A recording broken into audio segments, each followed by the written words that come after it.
तीन बहनों की लालची भाभी। करिश्मा एक भाई भी है मयंक। मयंक अपनी बहनों को बहुत प्यार करता है, लेकिन मयंक की पत्नी सविता इस मामले में मयंक से बिल्कुल ही अलग है।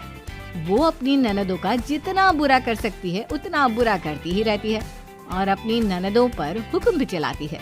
करिश्मा, करिश्मा, तुमने अभी तक नाश्ता नहीं बनाया? तुम्हारे भैया को ऑफिस जाने में देर हो रही है। हाँ भाभी, बस अभी बनाती हूँ। करिश्मा, तुम ये ढीलापन छोड़ दो। कल को पराये घर जाना है।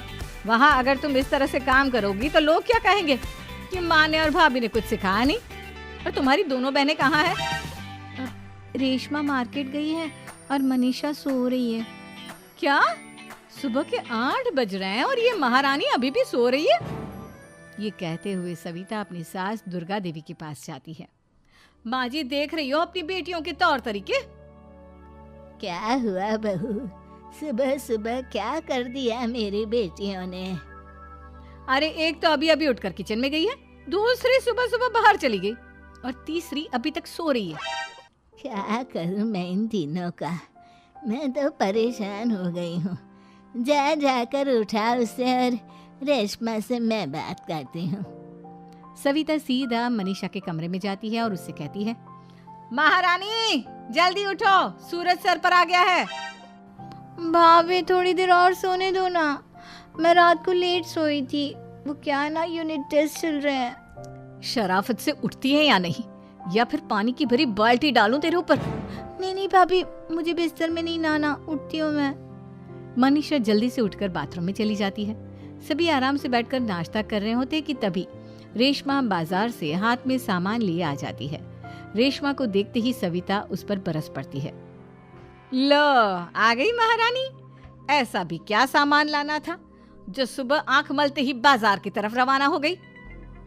भाभी, कल आप ही तो चीख रही थी कि घर का सारा सामान मुझे ही लाना पड़ता है, घर में किसी को भी किसी काम से कोई लेना देना नहीं है। अब मैं बाजार जाकर सामान ले आई तो आपको इस बात से भी तकलीफ हो रही है? देख रही हो माँ जी, अपनी बेटी की जुबान कैंची से भी तेज चलती है। और मयंक, आप तो कुछ कहेंगे नहीं अपनी लाडली बहन को? रेशमा, अपनी भाभी से ऐसे बात नहीं करते। चलो माफी मांगो। भैया, मैं क्यों माफी मांगू? आप भाभी से बोलिए ना कि हम पर कम हुक्म चलाया करे। हम इस घर की बेटियां हैं और आपकी पत्नी की ननद है, नौकरानी नहीं। लो, कर लो बात। इनकी भलाई के लिए कुछ भी बोलो तो इन्हें बुरा लग जाता है। इस घर में यही इज्जत है मेरी। देख लो माँ जी, आपकी बेटी किस लहजे में मुझसे बात कर रही है। सविता वहां से चली जाती है। मयंक को बहुत गुस्सा आता है, वो भी वहां से चला जाता है। फिर करिश्मा रेशमा को समझाती है, रेशमा, तुम्हें भाभी से माफी मांग लेनी चाहिए थी ना। लेकिन दीदी, मैंने कुछ किया ही नहीं, तो मैं माफी क्यों मांगू? हाँ करिश्मा दीदी, रेशमा दीदी जैसे ही घर में आई भाभी ही उन पर चिल्ला रही थी। हाँ, मैं मानती हूँ कि गलती भाभी की थी। मैं तो इसलिए बोल रही हूँ कि भाभी ने माँ को तो पूरी तरह अपने वश में कर लिया है। वो हमारी बात सुनती ही नहीं। मयंक भैया हमारे लिए हमेशा खड़े रहते हैं, इसलिए उनकी बात का मान तो तुम्हें रखना चाहिए था ना। कोई फायदा नहीं दीदी, कुछ दिनों की बात और है, भाभी उन्हें भी हमारे खिलाफ भड़का देंगी। फिर वो भी माँ की तरह हमारी किसी बात का विश्वास नहीं करेंगे। इसी तरह सविता अपनी तीनों ननदों को किसी न किसी बात पर परेशान करती रहती थी। एक दिन मयंक अपनी तीनों बहनों के लिए गिफ्ट लाया। करिश्मा, ये तुम्हारे लिए हार का सेट। रेशमा, तुम्हारे लिए सुंदर सी ड्रेस। और मनीषा, तुम्हें किताबें पसंद है ना, तुम्हारे लिए किताबें लाया हूँ। थैंक यू भैया। थैंक यू भैया। थैंक यू भैया। करिश्मा, तुम्हारा नेकलेस कितना सुंदर है, ये भैया कहाँ से ले आए होंगे? मैंने भैया को 3 दिन पहले फोन पर ये डिजाइन दिखाया था और आज भैया ये ले आए। सविता तो अपनी ननदों के गिफ्ट्स देखकर जल गई और करिश्मा का नेकलेस तो उसे भी बहुत पसंद आया था। अपनी बहनों के लिए कितना अच्छा नेकलेस लेकर आए हैं, मुझे कभी कोई गिफ्ट नहीं दिया। मैं आज ही ये हार चुरा लूंगी। रात में सविता करिश्मा का हार चुरा लेती है और इसी तरह उसे अपनी ननदों की जो भी चीज अच्छी लगती वो उसे मांगती नहीं, बल्कि रात के अंधेरे में चुरा लेती।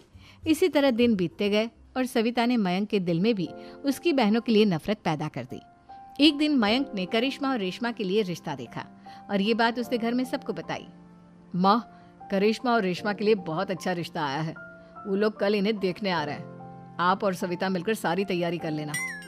ये सुनकर करिश्मा और रेशमा खुश हो जाती हैं, लेकिन सविता सोचती है, अगर इन दोनों बहनों की शादी हो गई तो घर और बाहर का काम कौन करेगा? मनीषा तो एक नंबर की कामचोर है, उससे तो किसी बात की उम्मीद लगाना ही बेकार है। मुझे इस शादी को रोकना होगा। अगले दिन सभी लड़के वालों के स्वागत की तैयारी करने में लगे होते हैं। तभी मयंक अपनी बहनों से आकर कहता है, तैयार हो गई तुम दोनों?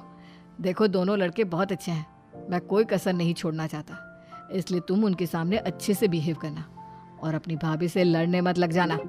करिश्मा, तुम वो नेकलेस पहन लो ना जो मैं तुम्हारे लिए लाया था। भैया मैं बहुत देर से वो नेकलेस ढूंढ रही हूँ, लेकिन मुझे मिल ही नहीं रहा। क्या तुमने नेकलेस खो दिया? तुम्हें पता भी है वो कितना महंगा था? तुम कोई काम ढंग से नहीं कर सकती। मयंक गुस्से में वहां से चला जाता है। थोड़ी देर बाद लड़के वाले भी आ जाते हैं। वो दोनों बहनों को पसंद कर लेते हैं और रिश्ता पक्का हो जाता है। लेकिन सविता के दिमाग में तो कुछ और ही खिचड़ी पक रही थी। वो पंडित जी के पास करिश्मा की कुंडली लेकर जाती है और उन्हें पैसे देकर करिश्मा की कुंडली बदलवा देती है। जब लड़के वालों के पास करिश्मा की कुंडली जाती है तो वो दुर्गा को फोन करते हैं। बहन जी, हमने करिश्मा की कुंडली अपने पंडित जी को दिखाई थी। आपकी बेटी की कुंडली नहीं बल्कि दोषों का पिटारा है। देखिए, मैं और मेरे पति इन सब बातों में बहुत विश्वास करते हैं, इसलिए हम आपकी बेटी से अपने बेटे की शादी नहीं करा सकते। इस तरह करिश्मा का रिश्ता टूट जाता है और सभी घर वालों को बहुत दुख होता है। अब कविता सोचती है, चलो करिश्मा का तो रिश्ता टूट गया, अब रेशमा का भी रिश्ता तोड़ना है। क्या करूं? अब सविता आवाज बदलकर किसी अननोन नंबर से रेशमा के होने वाले ससुराल में फोन करती है। हेलो, मैं कौन हूँ कौन नहीं ये आपके लिए जानना ज़रूरी नहीं। बस इतना सुन लो कि रेशमा का 2 साल से किसी के साथ अफेयर चल रहा है। बस रेशमा का रिश्ता तोड़वाने के लिए सविता का इतना कहना काफी था। अब रेशमा का भी रिश्ता टूट गया। मयंक और दुर्गा देवी ने रेशमा को खूब खरी खोटी सुनाई और उससे बार बार उस लड़के के बारे में पूछने लगी। आप दोनों मुझे क्यों परेशान कर रहे हो? अरे कोई लड़का होगा मेरी लाइफ में तो मैं बताऊंगी ना, जब कोई है ही नहीं तो कहाँ से लाऊं मैं कोई लड़का? तो तेरे होने वाले ससुराल वालों को फोन किसने किया था? माँ, मैं नहीं जानती किसने फोन किया था, मैं सच कह रही हूँ। मैं तो पहले ही कह रही थी इसकी लगाम खींच कर रखो, लेकिन मेरी सुनता ही कौन है। आप चुप रहिए भाभी, ये सब आपका ही किया धरा है।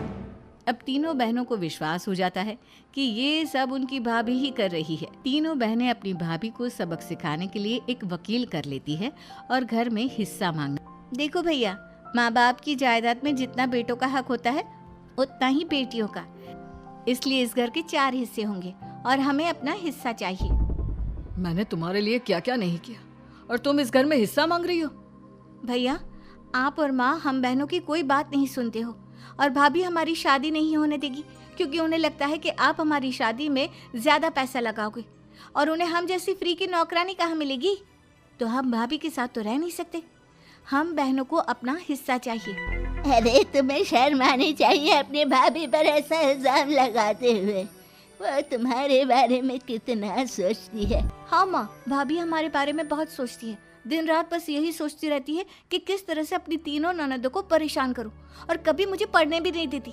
दोनों बहनों का रिश्ता भी तो इन्होंने ही तोड़वाया है और रात में हमारे कमरे में आकर हमारी चीजें भी चुराती हैं। इसी तरह सविता की तीनों ननदें अपनी बात पर अड़ी रही। अब कोर्ट में तारीख भी शुरू हो गई। जब सविता को लगा कि उसकी तीनों ननद इतनी आसानी से नहीं मानने वाली, तो उसने अपने पति और सास को सारी सच्चाई बता दी और अपनी तीनों ननद से माफी मांगी। मयंक और दुर्गा को भी अपनी गलती का एहसास हो गया। अब सविता खुद करिश्मा और रेशमा के लिए अच्छा रिश्ता ढूंढती है और उनकी शादी करवाती है।